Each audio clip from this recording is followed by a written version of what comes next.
In this video, we will show you how to replace your rear wheel bearing hub assembly on this Toyota Sienna. This will be located behind your rear wheel. Let's get into it. Okay friend, let's get started on our job. The first thing we need to do is safely raise and support the vehicle so the rear wheels are off the ground.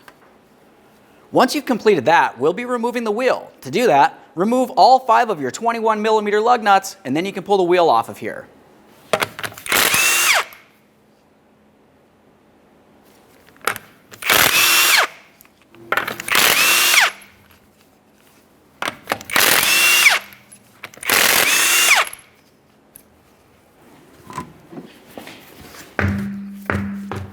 Now that we have the wheel off, the next thing we'll do is pay attention to our brake caliper.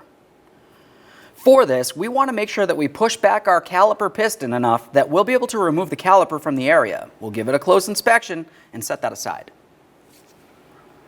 Use a small pry bar for this. We're going to come inside of the slot, gently pry up against the braking rotor inside that area.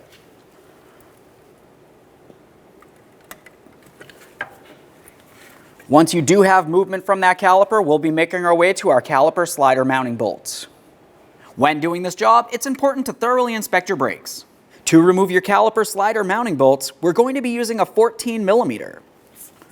We'll loosen the top one, but leave it in just a couple threads.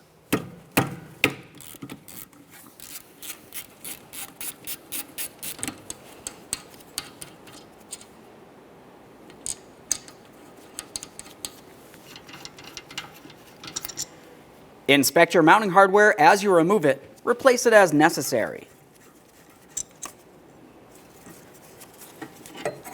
Once you have the caliper off of there, you need to give it a thorough inspection. If you see any fluid coming out of this dust boot, that means the seal on the caliper is bad and you have to replace the caliper. This one looks fine. We'll set it aside. Now it's time to remove our brake pads.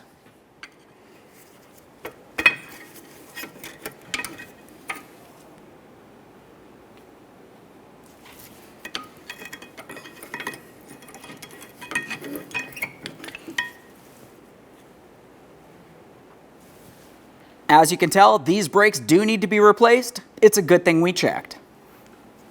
Now it's time to remove the caliper bracket.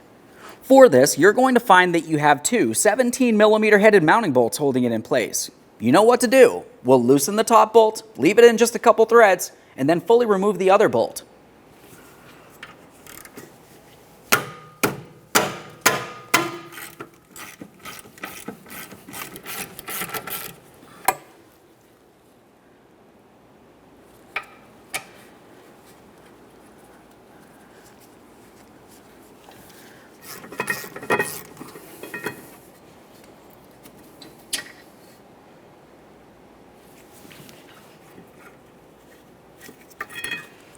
A quick inspection of the caliper bracket and we'll set this aside.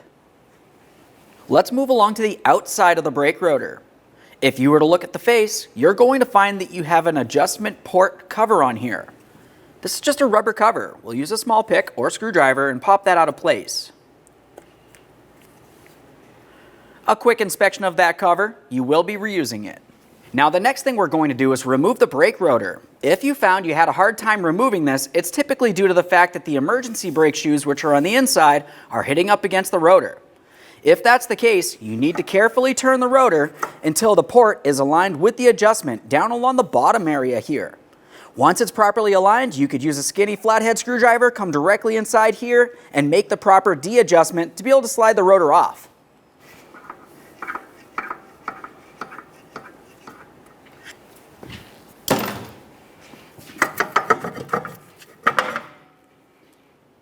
A quick inspection, set it aside. To remove this axle nut, we'll be using a 30mm 12-point socket.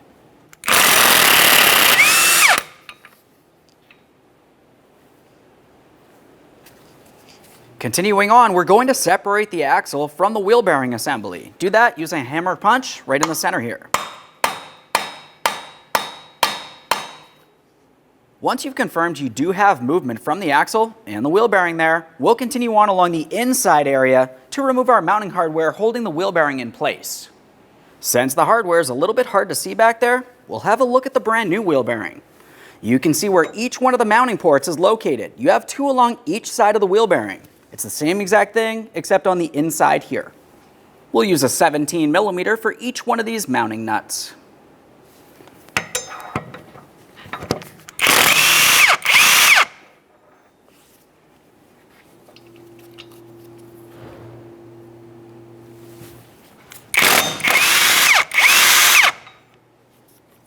Get the other 2 over here.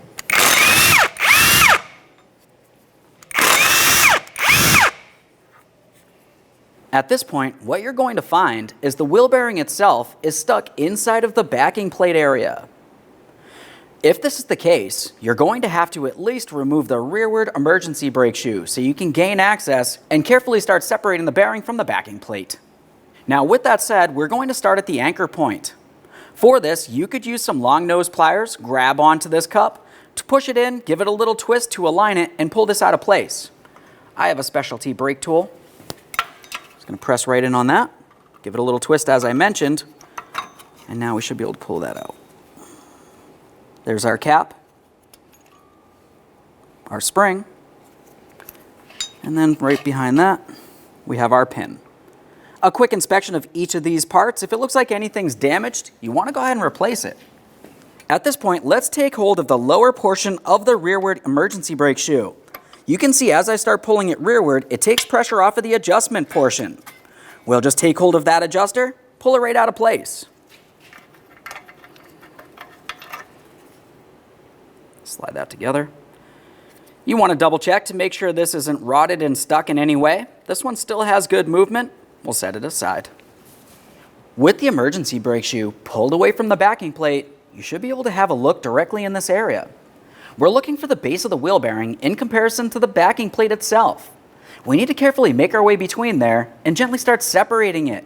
You can use a hammer and punch, or if you happen to have an air chisel, go ahead and use that.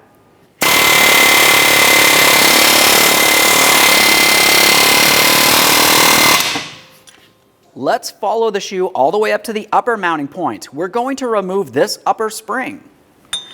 For this, you could use some pliers or whatever you might happen to have. I have brake release tools here. Pop that right out of there. We'll just give this a quick inspection. Set that aside. We'll remove the spring. Now we'll pivot the shoe. If you were to look down inside this area along the back of your parking brake shoe, you're going to find the lower spring. We'll pull that out of place. Just give it a little stretch, should slide right out.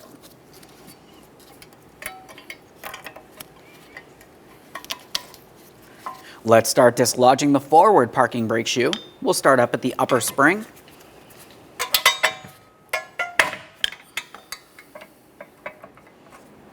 We'll get the spring out of there. Move along to your anchor point.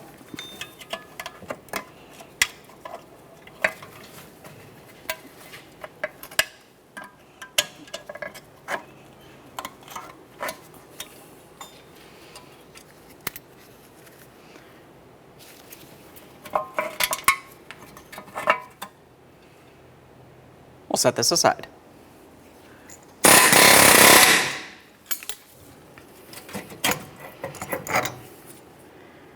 There it is, friend. The next thing we'll do is clean up the mounting area. You can continue on with a wire brush. We want to ensure that the mounting plate along this area is clean and inside of this port where the back of the wheel bearing will go. Once we've cleaned both of those, we'll also be cleaning the backing plate where the parking brake shoes go and the splines of the axle.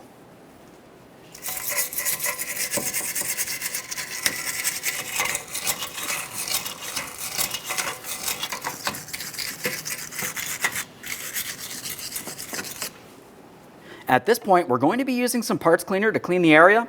When doing so, you want to make sure you do not get any on your parking brake shoes.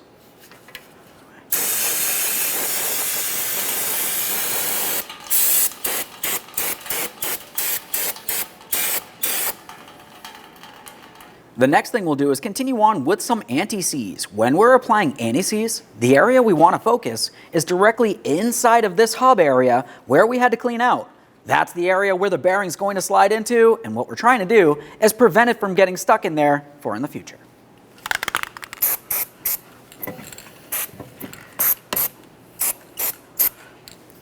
Go ahead and get a little bit on those axle splines as well, but you don't necessarily need to get any on the threaded portion of the axle. We'll use a little bit of blue thread locker on the threads of our mounting studs here. And a tiny bit on the threaded portion of the axle shaft. Okay friend, it's time to install our brand new rear wheel bearing. We'll take this and slide it over the axle directly through the rearward port. After that, you want to make sure you're sliding it in and aligning your mounting studs with their mounting holes.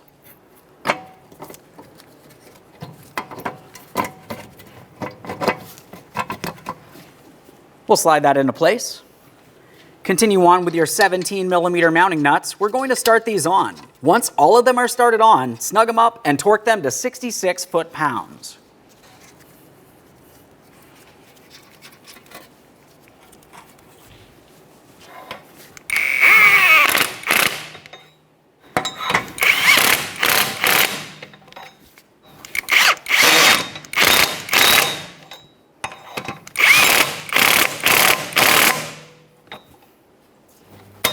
Now we can torque this to 66 foot-pounds as I mentioned.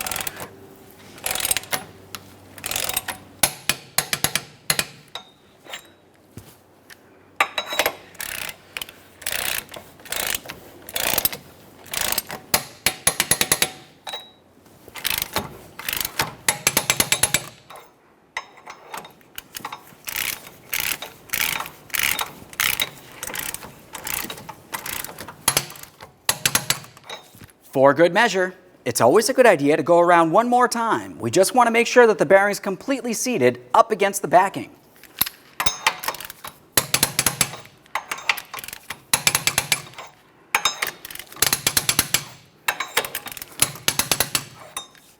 With that torqued, the next thing we're going to do is apply a thin amount of high temperature lubricant along each of the contact points on the backing plate. You can see 3 along the back side here. And then across the front, you're going to have 3 more in the same positioning.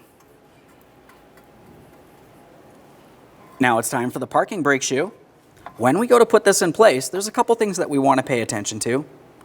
Firstly, if you were to look along the back side of the shoe, you're going to find this exact area. That's where the lower spring will have to connect to, not on the outer portion facing towards us, but on the inboard portion facing towards that backing plate. That's something to note. Aside from that, we're going to take the shoe and we'll bring it right up into position. After that, we need to install our mounting pin. The mounting pin itself comes through the back of the backing plate, straight on through the forward side here.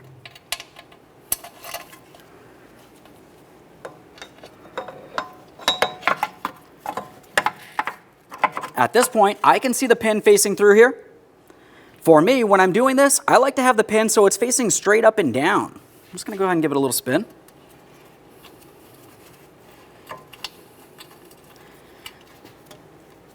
Continuing on, we have our spring, and we also have our outer cap. Now looking at the cap, you can see exactly where the pin will have to slide through, but you also see a crossed out section where the pin will sit into. That's the recessed area.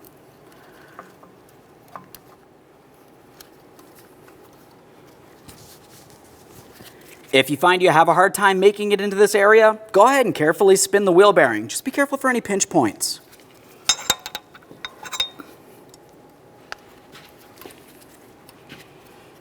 At this point, you want to make sure that you're using your tool to press in and compress that spring. We're going to align the pin with the cap and lock it into the proper position.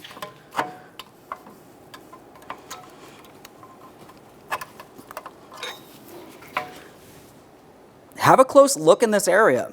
You can tell that I'm not completely seated. It's important to pay attention to this. If this pin was to break free, the spring and cap will come off, fall inside the rear brakes, and that can cause a serious safety issue. Make sure you correct this. For this, I'll just be using some long nose pliers. I'm going to give this a little twist. At this point, I can only see the tip of the head of the pin, but nothing else. I can see that I'm completely seated in the groove. Go ahead and take hold of that shoe, give it a nice wiggle to make sure it's properly secured at its anchor point. Continuing on, you want to make sure that you prepare your adjuster. Disassemble, clean, and lubricate your adjuster. After that, you want to make sure you have it in the starting position, completely compressed. Now that we're done with the adjuster, we'll be focusing in the area where the adjuster will go. But before we get to that, we have that lower spring. As I mentioned before, if you were to look at the outboard portion of this shoe, you can see where the hook is. The hook is actually on the inside in the same area there, so we're going to make sure we put this in. After that, we'll do the same on the forward shoe.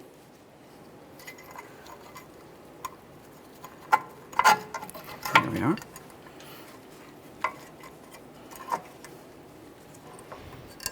You can see it sliding right through there.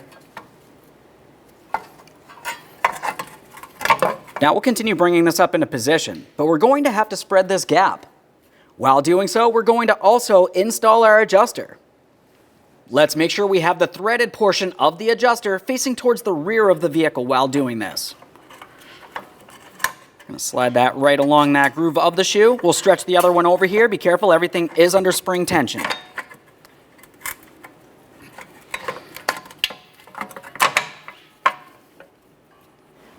Let's continue on with our anchor pin. Right through the back of that backing plate.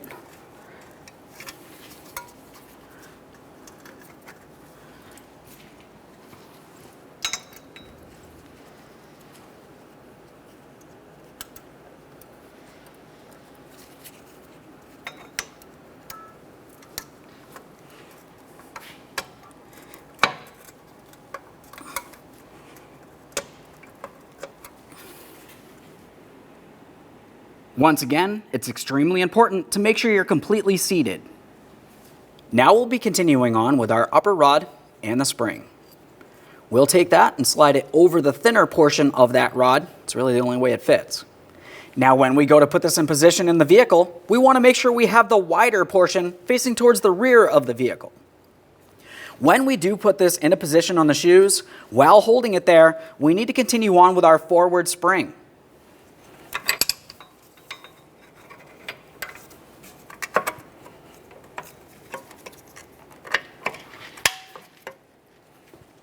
Now for the spring, you can tell that you have two different size hooks on this. The smaller of the two hooks will go into this portion of the shoe, just underneath this lip. Now we can take the larger portion and we're going to put it over that center piton.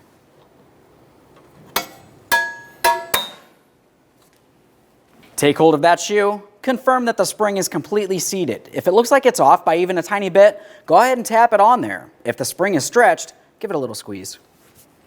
Now it's time for our rearward spring. You know exactly what to do. We'll be taking the smaller hook and inserting it into the shoe.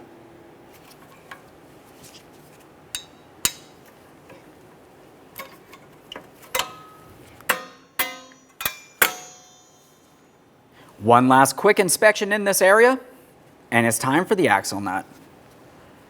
When you install the axle nut, it's important to never use an impact tool to install it. If you were to over-compress the bearing, you're going to cause damage and you're going to have to re-replace the bearing.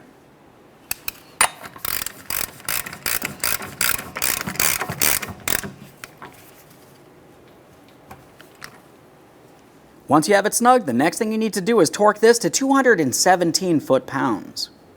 What you may find when you're going to torque this is that the entire thing is going to spin on you. If that's the case, go ahead and bring the vehicle down closer to the ground. We'll be using a pry bar diagonally to hold it in place. And then, of course, we can torque this to that 217 foot-pounds.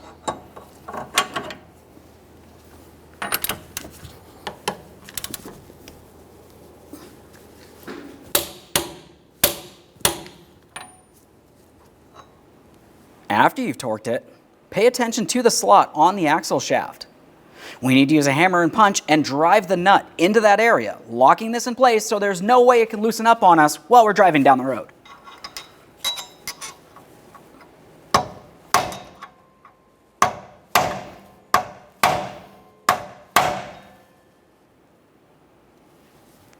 Apply some anti-seize to your mating surface.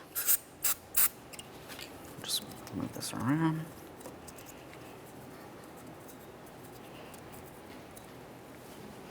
The next thing you would want to do would be to reinstall the brake rotor. When you do this, you want to pay attention along the back side. This is the mating surface that will go up against the brand new wheel bearing. Go ahead and clean that down. I'm replacing the rotor. When installing your brake rotor, you want to pay attention to the adjustment port. Looking at your wheel bearing, you can see that you do have a notch for that area to align with.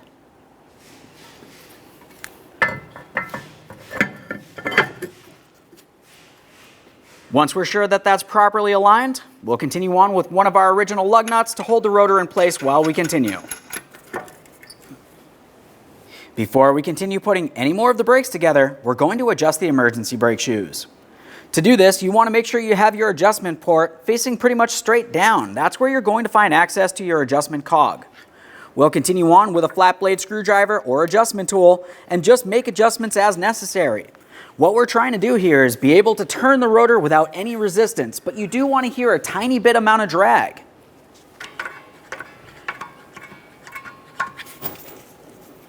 Right there, I have it adjusted, so I can't turn this at all. We're going to de-adjust this a couple of clicks.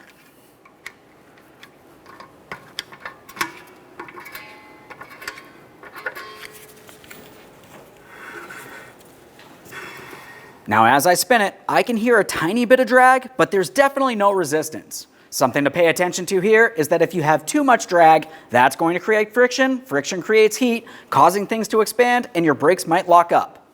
Once you're properly adjusted, continue on with your adjustment port cover. Before we start putting this back on the vehicle, it's good habit to go ahead and take it apart, clean and inspect, re-lubricate. Let's start taking apart the caliper bracket by removing each of the bracket tins.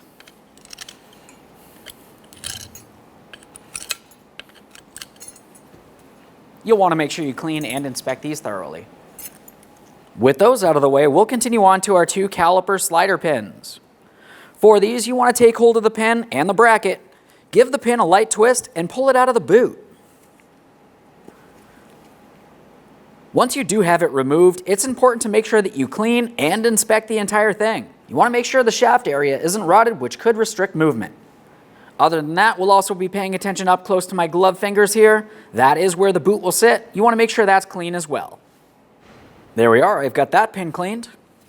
Now we'll continue on to having a quick look at the caliper slider boot. We want to make sure it's still soft and pliable, not torn, worn, or damaged in any way. Once you've inspected that, the next thing we want to do is clean the port that leads into the caliper bracket. When doing so, you never want to use any sort of solvent because it could potentially cause swelling to the boot and damage. We'll just take a clean rag with a screwdriver and gently bring it into that tubed area. A quick spin around a couple times here. We can remove that. As you can tell, we removed the grease and debris from that area. One more quick inspection, and we'll repeat the process on the opposite side of the caliper bracket.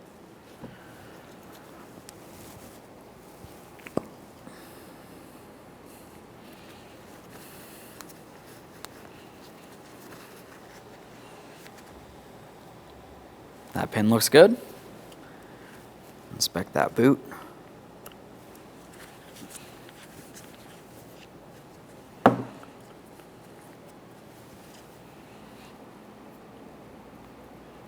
Continue on with high temperature caliper lubricant. Lubricate the entire shaft of each one of your caliper slider pins, making sure that you make your way all the way up into the groove closest to my gloved fingers there.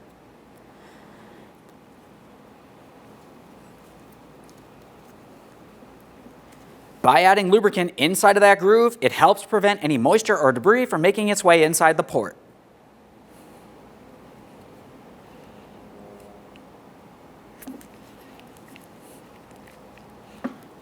Double check to make sure both of these move freely and the boot's completely seated all the way around. Moving from the slider pins, we can continue on to the areas of the bracket where those 4 tins will sit. To clean these, you can just use a wire brush. If you were to use some sort of sanding disc, you want to be extremely careful not to take off too much meat of the bracket, in which case you're going to have some pad noise moving around.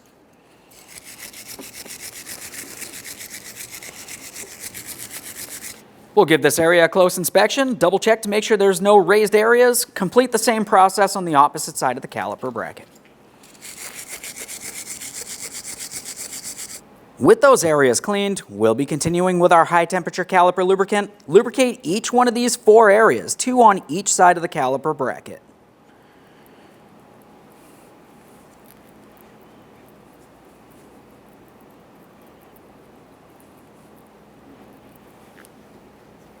Now it's time to install our caliper bracket tins. We'll be paying attention to the orientation of them. What we need to look at is this little hooped area that comes across like this. Ensure that when you're installing your caliper bracket tins, you have the areas that protrude out, facing out and away from where the rotor would sit, which is directly along the center of that caliper bracket. Otherwise, you're going to have some serious brake noise. I can see I have that area protruding outward, and I also have the spring area, so when I slide the pad in, it's going to be able to press this down. Get the other one in here. This one's the opposite tin. A quick inspection on this side. Repeat the process on the opposite side of the caliper bracket.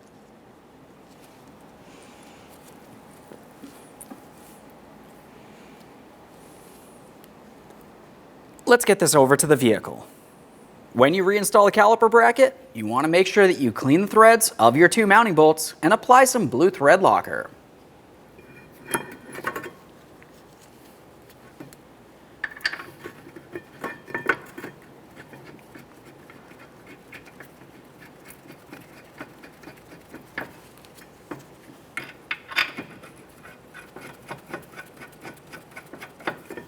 Start in both of your mounting bolts by hand, snug them up, and then torque those to 65 foot-pounds.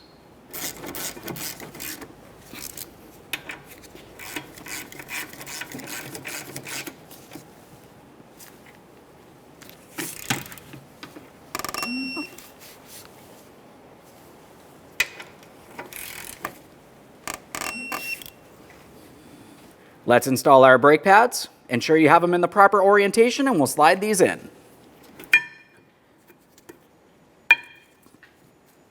Now we can install the outboard pad.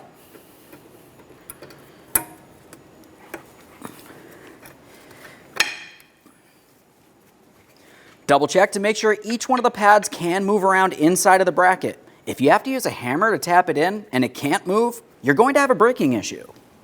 Before you reinstall the caliper onto the pads and the caliper bracket, apply some high temperature lubricant onto the caliper piston itself and along the backside of each of these ears, essentially the contact points that will hit up against the brake pads.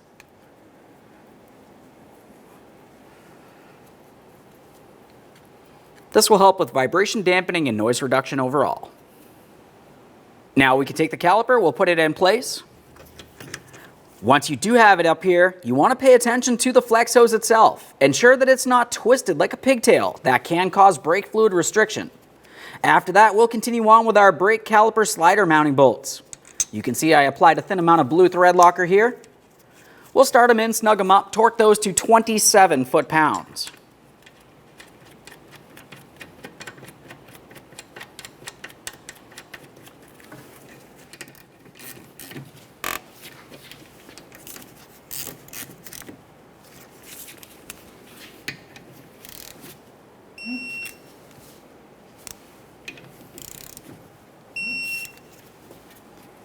Double check to make sure everything's properly secured. Let's get this lug nut off of here. We can reinstall the wheel.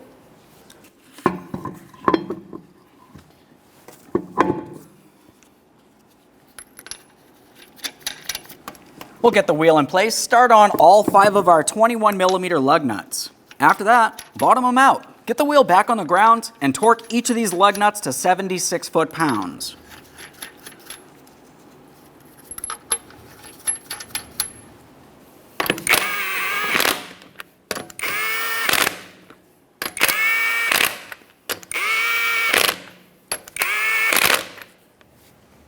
With the wheel back on the ground, we'll be torquing these in a crisscross manner.